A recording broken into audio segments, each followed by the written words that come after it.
आप सभी वरिष्ठ साथियों का बहुत बहुत आभार।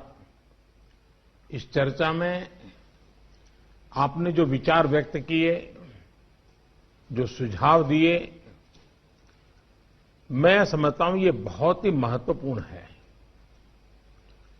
वैक्सीन को लेकर जो विश्वास इस चर्चा में नजर आया है, वो कोरोना के खिलाफ देश की लड़ाई को और मजबूत करेगा। यहां जो प्रेजेंटेशन हुआ, उसमें भी विस्तार से ये बताया गया कि कितने दिनों से प्रयास चल रहे हैं, क्या क्या चल रहे हैं, अब कहां पहुंचे हैं और किस मजबूती से हम आगे बढ़ रहे हैं। साथियों, इस बारे में बीते दिनों में मेरी सभी राज्यों के मुख्यमंत्रियों से भी लंबी बात हुई थी। टीकाकरण को लेकर राज्य सरकारों के अनेक सुझाव भी मिले थे। कुछ दिन पहले मेरी मेड इन इंडिया वैक्सीन बनाने का जो प्रयास कर रही वैज्ञानिक टीमें हैं, काफी देर तक उनसे बहुत ही सार्थक मेरी बातचीत हुई है। वैज्ञानिकों से भी मिलने का मौका मिला है और भारत के वैज्ञानिक अपनी सफलता को लेकर बहुत ही आश्वस्त हैं। उनका कॉन्फिडेंस लेवल बहुत ही मजबूत है जी। अभी अन्य देशों की कई वैक्सीनों के नाम बाजार में हम सब सुन रहे हैं, लेकिन फिर भी दुनिया की नजर कम कीमत वाली सबसे सुरक्षित वैक्सीन पर है और इस वजह से स्वाभाविक है पूरी दुनिया की नजर भारत पर भी है।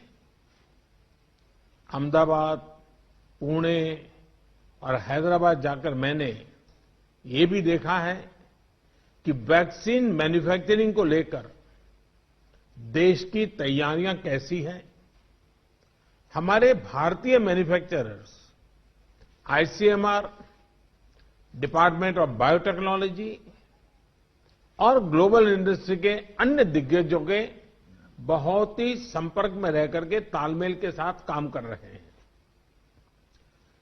आप एक तरह से मानकर चलिए कि सभी कमर कस के तैयार बैठे हैं।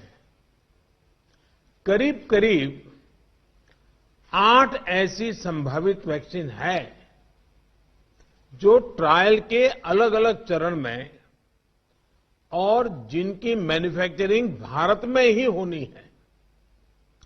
जैसा यहां चर्चा में भी बात आई, भारत की अपनी 3 अलग अलग वैक्सीन का ट्रायल अलग अलग चरणों में है। एक्सपर्ट्स ये मानकर चल रहे हैं कि अब कोरोना की वैक्सीन के लिए बहुत ज्यादा इंतजार नहीं करना पड़ेगा। माना जा रहा है कि अगले कुछ हफ्तों में कोरोना की वैक्सीन तैयार हो जाएगी। जैसे ही वैज्ञानिकों की हरी झंडी मिलेगी, भारत में टीकाकरण अभियान शुरू कर दिया जाएगा। टीकाकरण के पहले चरण में किसे वैक्सीन लगेगी, इसे लेकर भी केंद्र सरकार राज्य सरकारों से मिले सुझावों के आधार पर काम कर रही है।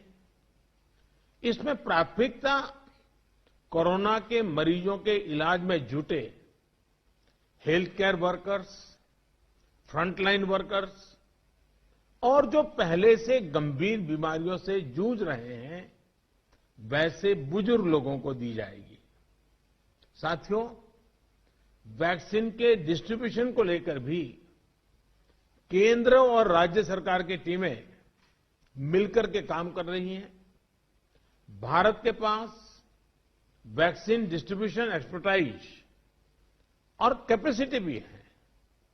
दुनिया के अन्य देशों के मुकाबले इस क्षेत्र में हम बहुत बेहतर हैं। हमारे पास टीकाकरण के लिए दुनिया का बहुत बड़ा और अनुभवी नेटवर्क भी मौजूद है। इसका पूरा लाभ उठाया जाएगा। जो कुछ अतिरिक्त कोल्ड चेन इक्विपमेंट, अन्य लॉजिस्टिक की जरूरत पड़ेगी, राज्य सरकारों की मदद से उसका भी आकलन हो रहा है।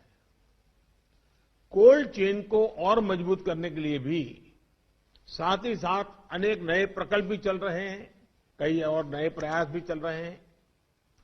भारत ने एक विशेष सॉफ्टवेयर भी बनाया है, कोविन, जिसमें कोरोना वैक्सीन के लाभार्थी वैक्सीन के उपलब्ध स्टॉक और स्टोरेज से जुड़ी रियल टाइम इंफॉर्मेशन रहेगी। भारत में कोरोना वैक्सीन की रिसर्च से जुड़े दायित्व के लिए विशेष टास्क फोर्स का गठन किया गया था और वैक्सीन से जुड़े अभियान का दायित्व नेशनल एक्सपर्ट ग्रुप को दिया गया है। इसमें टेक्निकल एक्सपर्ट्स हैं, केंद्र सरकार के संबंधित मंत्रालयों और विभागों के अधिकारी हैं, प्रत्येक जोन के हिसाब से राज्य सरकारों के भी प्रतिनिधि हैं। ये नेशनल एक्सपर्ट ग्रुप राज्य सरकारों के साथ मिलकर के काम कर रहा है। राष्ट्रीय और स्थानीय हर जरूरत के मुताबिक फैसले नेशनल एक्सपर्ट ग्रुप द्वारा सामूहिक तौर पर लिए जाएंगे। साथियों, वैक्सीन की कीमत कितनी होगी, इसे लेकर भी सवाल स्वाभाविक है। केंद्र सरकार इस बारे में राज्य सरकारों के साथ बात कर रही है। वैक्सीन की कीमत को लेकर फैसला जन स्वास्थ्य को सर्वोच्च प्राथमिकता देते हुए किया जाएगा और राज्य सरकारों की इसमें पूरी सहभागिता होगी। साथियों, एक राष्ट्र के रूप में भारत ने जो फैसले लिए, जिस प्रकार भारत ने तेजी से वैज्ञानिक तरीकों को अपनाया, उसका परिणाम आज दिख रहा है। भारत आज उन देशों में है जहां पर प्रतिदिन टेस्टिंग बहुत ज्यादा हो रही है। भारत आज उन देशों में है जहां पर रिकवरी रेट भी बहुत ज्यादा है। भारत उन देशों में भी शामिल है जहां पर कोरोना की वजह से होने वाली मृत्यु दर इतनी कम है।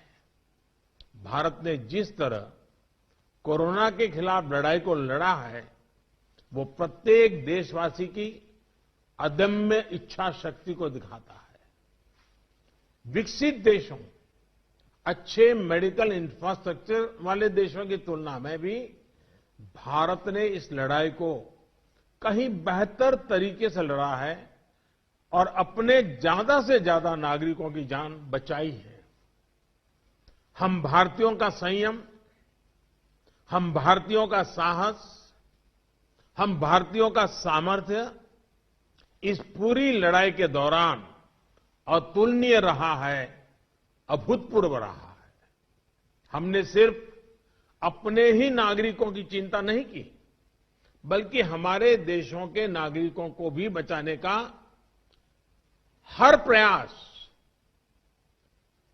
अन्य देशों के साथ मदद करने का भी काम, हर संभव प्रयास किया गया। साथियों, फरवरी मार्च की आशंकाओं भरे, डर भरे माहौल से लेकर आज दिसंबर के विश्वास और उम्मीदों भरे वातावरण के बीच भारत ने बहुत लंबी यात्रा तय की है। अब जब हम वैक्सीन के मुहाने पर खड़े हैं, तो वही जन भागीदारी, वही साइंटिफिक अप्रोच, वही सहयोग आगे भी बहुत जरूरी है। आप सभी अनुभवी साथियों के सुझाव भी समय समय पर भी इसमें प्रभावी भूमिका निभाएंगे। आप सभी जानते हैं कि जब भी इतना व्यापक टीकाकरण अभियान चलता है तो अनेक प्रकार की अफवाहें भी समाज में फैलाई जाती हैं। ये अफवाहें जनहित और राष्ट्रहित दोनों के विरुद्ध होती हैं। इसलिए हम सभी दलों का ये दायित्व है कि देश के नागरिकों को ज्यादा से ज्यादा जागरूक करें, उन्हें किसी भी अफवाह में बचाएं। इसके साथ ही हम जानते हैं दुनिया में जिस प्रकार से कर्व बदल रहा है और चित्र कहां से कहां जाएगा कोई कह नहीं सकता है। और ऐसे में हमारे जो प्रूवन रास्ते हैं, प्रूवन हथियार है, उसको हमने कभी भी छोड़ना नहीं है। और इसलिए 2 गज की दूरी और मास्क के प्रति भी हम लोगों को लगातार सतर्क करते रहना है। देश ने अब तक जो प्राप्त किया है, किसी भी तरह की लापरवाही उसे नुकसान पहुंचा सकती है। मैं सभी राजनीतिक दलों के महानुभावों से आग्रह करूंगा, हर एक को आज बोलने का अवसर नहीं मिला है, लेकिन मेरी प्रार्थना है कि आप लिखित भेजिए। आपके सुझाव बहुत काम आएंगे, आपके सुझावों को गंभीरता से लिया जाएगा और योजना में वो भी बहुत पूरक होंगे। इन सभी आग्रह के साथ मैं आज आप सभी का बहुत बहुत आभार व्यक्त करता हूं। आपने समय निकाला, बहुत बहुत धन्यवाद।